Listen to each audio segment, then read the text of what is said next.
Ahora vamos a ver este videito sobre los acorazados clase Yamato. Lo único que yo sé de esta cuestión, a rasgos generales, es que eran unos barcos muy grandes que fueron muy papeados y que luego inspiraron una saga de películas como el acorazado Yamato y mierdas espaciales, yo qué sé.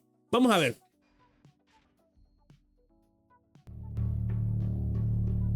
Para mí, en 1937, el Imperio japonés estaba posicionado como uno de los grandes poderes en el mar de ese momento, cuyo mayor rival en el Pacífico sería inevitablemente Estados Unidos, quienes eran los únicos en esta parte del mundo con la capacidad de tener una presencia mayor a la que la Tierra del Sol naciente tenía. Naturalmente, los japoneses no eran capaces de competir ni en recursos, y mucho menos en industria. Sin embargo, puede que tuvieran una oportunidad de ganar, pues no sería la primera vez en la historia en la que los habilidosos almirantes nipones se anteponían sobre una fuerza que los superaba en número, y para lograrlo necesitarían de los dos navíos más grandes de toda la historia de la humanidad. La clase Yamato había nacido, y sus creadores no tenían como intención usar un arma tan grande y costosa como una mera herramienta de disuasión.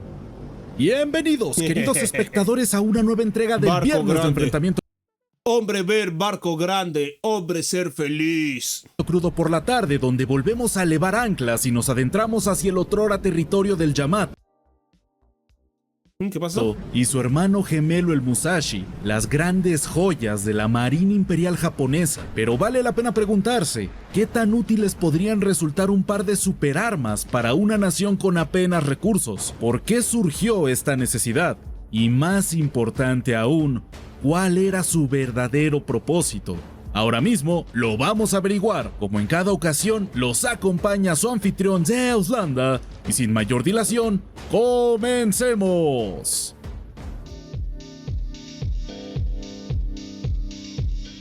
Partamos de la teoría. ¿Por qué crear un navío tan grande en lugar de optar por buques más pequeños que pudieran cubrir mayor extensión territorial? O portaaviones, que los portaaviones se demostraron que eran lo más importante. Durante la guerra ruso-japonesa que tuvo lugar entre 1904 y 1905, el Imperio japonés logró posicionarse ante el mundo como una potencia militar, derrotando a un enemigo que lo superaba en número, especialmente en el mar, lo cual tuvo lugar durante la batalla de Tsushima, sucedido en mayo de 1905, donde una fuerza bien organizada, al mando de un gran estratega, como lo era Togo Heikachiro, quien contaba con apenas 5 acorazados, pudo hacerle frente y destruir a 11 acorazados del Imperio ruso en una sola. Japón tuvo todos 17 portaaviones, todos hundidos. Uy, ¿sabes qué? Mientras más viejo me hago, como que me estoy desotacosando. Porque me voy dando cuenta que coño, los japoneses son todos unos mierdas, los samuráis perdieron contra los azcaltecas. Fueron papeados por los gringos con sus barcos de vapor. Los destruyeron en la Segunda Guerra Mundial. Y los ninjas ni siquiera... Ya, espérate.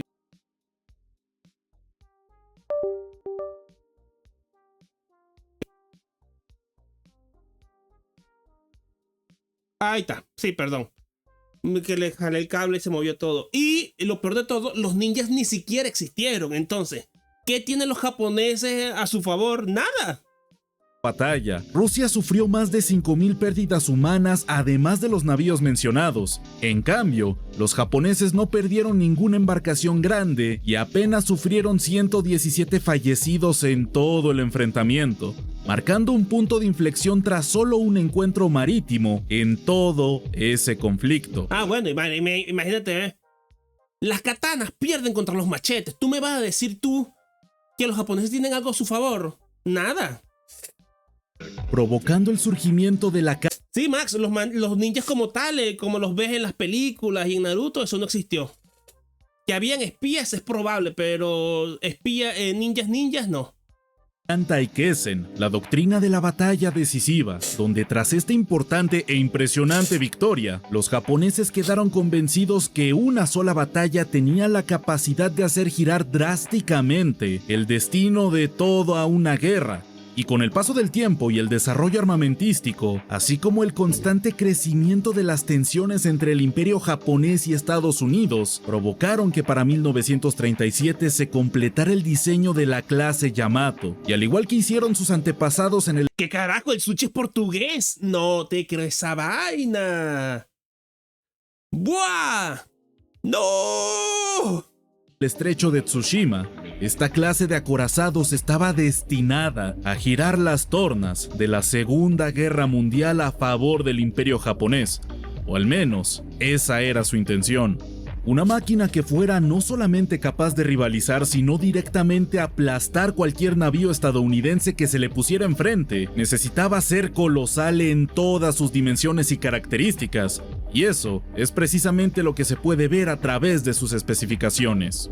La eslora de estos navíos era de 263 metros, tenían una manga de 39 metros y un calado de 10.86 metros. Su desplazamiento era de unas monstruosas 65,000 toneladas en vacío, de las cuales 21,000 eran de puro blindaje. Sin embargo, completamente cargado alcanzaba un peso superior a las 72,000 toneladas. Su blindaje consistía en un cinturón de 410 milímetros de acero inclinado a 20 grados.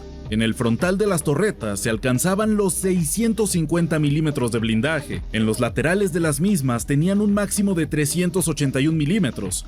Ya, espera. Ah, no, este es el blindaje. La cubierta tenía un blindaje de 200 milímetros de grosor. Las barbetas 200 milímetros son 20. No puede ser. 20 centímetros de blindaje. ¿Dónde está la regla? 20. Porque claro, milímetros son. Por eso, milímetros sí, son decenas. Más que esto. El casco era de este tamaño y más grueso. Era como de. Para ver, este de aquí. Era de este grueso el casco. Del tamaño de mi prepucio, Dios mío. alcanzaban los 546 milímetros y el puente de mando estaba protegido por un máximo de 495 milímetros de acero. Igual de impresionante que su blindaje era su armamento. Y la joya de la corona eran 9 cañones de 460 milímetros dispuestos en 3 baterías con 3 armas cada una. Asimismo, tenía 12 cañones de 155 milímetros, otros 12 cañones de 127 milímetros, 24 cañones antiaéreos de 25 milímetros y 4 cañones antiaéreos de 13 milímetros. No, joda, tiene bastante para dar, para dar bastante candela. Pero ¿verdad que parece una nave espacial? Con razón inventaron esta vaina del Yamato 2099, que agarran el barco y lo reforman para convertirlo en nave espacial, Me recuerda, así de lado, parece la nave del Capitán Harlock. Como armamento secundario, la difícil tarea de impulsar un aparato tan bestial corría a cargo de 12 calderas Kampon, 4 turbinas de vapor y 4 hélices tripalas de 6 metros de diámetro que en total... Star Blazer, ese no es el nombre de la waifu rubia de un Patchet. Dotaban a cada acorazado de Dispatch. Una potencia de 150,000 caballos de vapor, logrando impulsar este monstruo del mar a una velocidad máxima de 27 nudos, así como tenía una autonomía de 7,200 millas náuticas cruzando los mares a una velocidad de 16 nudos. ¡Esta verga! No, pero esto es otra cosa. Esto es lo que te estaba diciendo. Eso es lo que le estaba diciendo, mira. Abrir con una pestaña, gracias. Mira esto, ¿ves? Agarraron la nave, el barco y lo mandaron al espacio. Pero esto es Battle Spice. ¿Cómo que se llama esta mierda? Déjame ver. Esto se llama Space Battleship Yamato, ¿viste? Supongo que este es el nombre que le pusieron en español, ¿no? Mira lo mismo, Star Blazer, sí. Star Blazer Space Battleship Yamato. Sí, es eso. Es la misma vaina. Es lo que le estaba diciendo. Agarran el barco y lo convierten en nave espacial. Como añadidos extra, estos navíos cargaban 2 catapultas para hidroaviones, pudiendo llevar un máximo de 7 de estos aparatos para tareas de reconocimiento. Finalmente, para funcionar al máximo de sus capacidades requería más de 2,700 tripulantes. 2,000. En el mismo año que Pero vieron, iba solo a 50 kilómetros por hora, no iba tan rápido. Porque igual, ningún barco va relativamente rápido. Solo las superlanchas van como 200 kilómetros o algo así por el estilo. Pero incluso iba lento.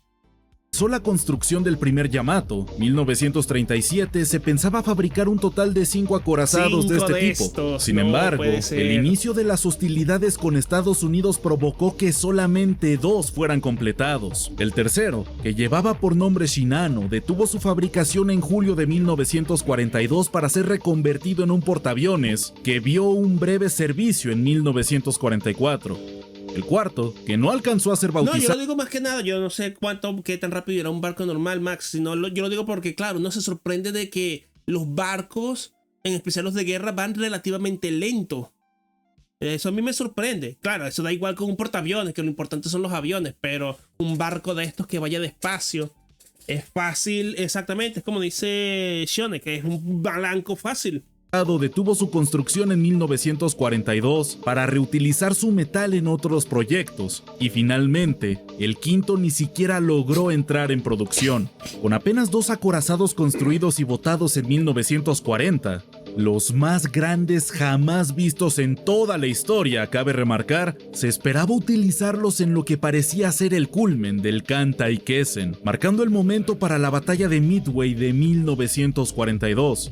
Pero la soberbia de la Marina Imperial, junto con un excelente uso de la inteligencia estadounidense, provocaron un desastre que los japoneses jamás esperaron. Entre el 4 y el 7 de junio, en las inmediaciones del atolón de Midway, los estadounidenses lograron destruir 4 portaaviones japoneses que supusieron una pérdida irreparable para el imperio japonés debido a que el plan del almirante Yamamoto dejó muy lejos los distintos grupos de navíos entre sí, imposibilitando el uso del Yamato, el cual era también el navío desde donde Yamamoto coordinó a su flota conjunta, por lo que sin portaaviones en los cuales apoyarse, era prácticamente imposible utilizar en combate de manera efectiva al Yamato y al Musashi sin arriesgarse a perderlos en el proceso. Tan grande que no lo pueden usar, es demasiado arriesgado utilizarlo, qué locura, ¿eh?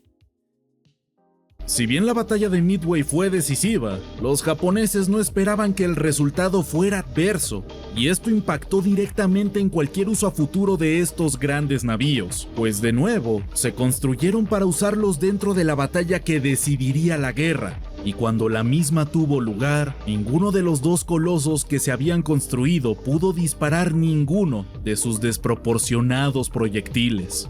Naturalmente, ambos navíos continuaron su uso luego de esta batalla, pero nuevamente, el resultado fue tan desastroso que no solamente provocó el final de cualquier posible construcción de un tercer Yamato, sino que también afectó considerablemente a las líneas de abasto y de suministro, lo cual explica por qué, a pesar de que el Yamato fue mandado a las islas de Truk, relativamente cerca de Guadalcanal, no pudo usarse durante esta campaña, tanto por el gigantesco gasto de combustible que representaba moverlo, como por una falta de sus colosales municiones de 460 milímetros. El resto de la vida operacional... No, es que, bueno, hay que tomar en cuenta, Yadas, que, coño, es que también estos bichos eran unos megalomaníacos.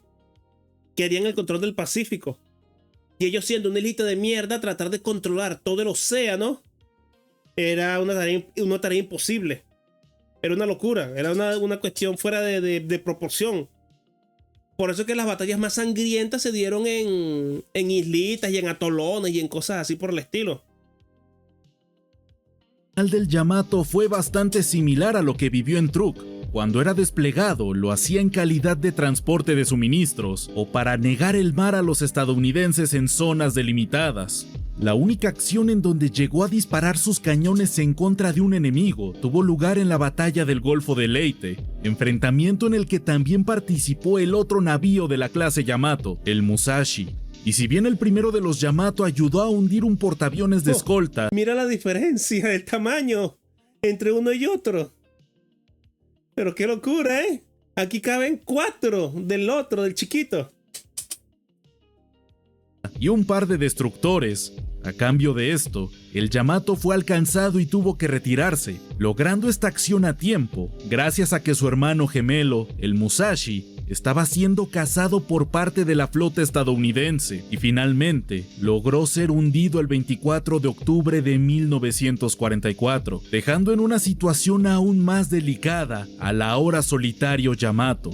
La última misión encomendada a este superviviente tuvo lugar en abril de 1945, dirigiéndose con otras 9 embarcaciones a defender hasta el amargo final Okinawa, no logrando siquiera llegar tras ser atacado por submarinos y bombarderos estadounidenses desplegados a través de portaaviones. Los problemas que tuvieron los acorazados de la clase Yamato son varios, pero algunos de los más importantes fueron los problemas logísticos que desplegarlos conllevaba y la falta de equipamiento. Imagínate, lo mitifican tanto al Yamato y fue tremendo bodrio y fracaso de proyecto. Como la katana, que pierde contra el machete porque estaban hechas de un hierro de menor calidad. Eso me recuerda cuando Chile se enfrentó a Perú y Bolivia en la Guerra del Pacífico, pero Chile ganó. Chile le quitó el mar e invadió Lima. O sea, Chile ganó. De vanguardia, lo que se notaba especialmente en los equipos de radar, los cuales no se acercaban a las capacidades que tenían sus contrapartes estadounidenses, y sobre todo, estos últimos eran expertos en detectar la presencia de los 2 barcos más grandes en el mar, por lo que evitaron en casi todas las ocasiones en las que se podía un enfrentamiento directo contra estas bestias de acero. Otro gran problema que tuvieron fueron... No, porque cosa tan increíble ver esos portaaviones saliendo sacando los aviones, ¡Qué locura! Los constantes daños que sufrían a causa de diferentes factores, lo cual requería atracar más tiempo de lo que la Marina Imperial se podía permitir. En líneas generales, estos acorazados funcionaban bastante bien como armas de persuasión. Sus colosales dimensiones son algo que muy probablemente no vuelvan a verse en la historia de la humanidad, tanto por el coste que representan como por el hecho de que esta clase de navíos ha perdido vigencia en la guerra contemporánea, e incluso durante su momento está claro que la importancia en los combates marinos se estaba tornando hacia los portaaviones y los destructores que los acompañaban. Una clase así de grande era necesaria desde el punto de vista del Kentai Kessen, pero lo último que esperaban los japoneses es que esa batalla decisiva que tanto anhelaban resultaría en un revés gigante para los mismos, y la destrucción de esos 4 portaaviones en la batalla de Midway fue el principio del fin para la organización naval nipona, así como tambaleó por completo a sus líneas de suministro. Espada europea superior a la katana, sí, también. De hecho, hay un canal que me gusta mucho que explica tipos de espadas y eso, y quita fantasmadas y vendidas de humo. Y explica que el estilo de pelea, incluso el estilo de pelea, de espada, de duelo europeo, que se llama destreza, bueno, en España se llama verdadera destreza. La destreza es muy superior al kendo, que es el estilo de pelea con espada de samurái. Entonces imagínate eso, ya no solo por el arma es mejor Occidente, sino también por el estilo de combate. Contrario, el enemigo al que se enfrentaban tenía la capacidad industrial y los materiales necesarios como para producir cualquier cosa que hiciera la marina japonesa en la mitad del tiempo. Por ejemplo, los 4 años que le costaron a los japoneses construir apenas 2 acorazados clase Yamato fueron exactamente los mismos que a los estadounidenses les tomó construir los 4 acorazados de la clase Iowa, más ligeros y rápidos que el Yamato, pero manteniendo una potencia de fuego más que suficiente, así como ser una máquina más flexible. Y también hay que... Sí, se llama así, mira. Exacto, el estilo de pelea que se inventó después de la caballería se llama así, verdadera destreza. Sí, mira, la verdadera destreza, yo lo investigué un poquito, ¿ves? Mezclaron matemáticas con espada. Entonces es cuando te enseñan ese tipo de pelea de Piratas del Caribe. ¿Ves? Mira como aquí vi el plano y muestra cómo hacer el par y la cosa. Decirlo, igual de cara, de construir y de mantener. Mientras los 4 Iowa pudieron moverse sin apenas problemas el tiempo que duró la campaña del Pacífico, cada que uno de los Yamato estaba por ser desplegado se tenía que pensar bastante si valía la pena el esfuerzo. Y en la mayoría de las operaciones que tuvieron, por no decir todas, no fue así. Al final, los Yamato eran impresionantes, especialmente para una nación sin los recursos que tenían sus principales enemigos. Sin embargo, una doctrina surgida de una batalla que tuvo lugar casi 40 años antes de la entrada de Estados Unidos en la Segunda Guerra Mundial demostró ser insuficiente para anteponerse a un monstruo bien organizado y Claro, es que los portaaviones lo cambiaron todo. Imagínate, hace 40 años, en el 1900, habían aviones de papel como el Barón Rojo. administrado como lo era y sigue siendo la superpotencia norteamericana. Y los Yamato son precisamente producto del Kanta Ikesen. Fueron pensados desde un primer momento para ser empleados en una sola batalla. Y cuando había llegado la hora, simplemente estaban demasiado lejos de la acción como para ser capaces de hacer algo por su imperio, teniendo una vida operacional bastante desabrida, con la excepción de momentos muy puntuales, los cuales fueron principalmente cuando les llegó el momento de ser hundidos. Ay, no guardaron el Yamato, porque eso podría... Bueno, no, que van a estar guardando esto. Este es un barco súper megalomaníaco y loco. No lo van a guardar. Porque claro, entonces ¿por qué le tienen tanto aprecio al barco ese? No, de hecho hay una historia muy curiosa de eso. Porque claro, como parte de la rendición, todas las armas fueron requisadas en Japón. Y eso incluía las katanas. Y se perdieron un montón de espadas familiares que eran tesoros. Había una incluso que le pertenecía a los Tokugawa. Que era de los shogunes. De la última dinastía de shogunes, que se perdió por eso, porque nadie sabe dónde está guardada en los registros, se lo habrá llevado un gringo, quién sabe. Y esto fue todo por esta ocasión, espero lo hayan disfrutado y si fue así... No, estuvo bien, estuvo interesante.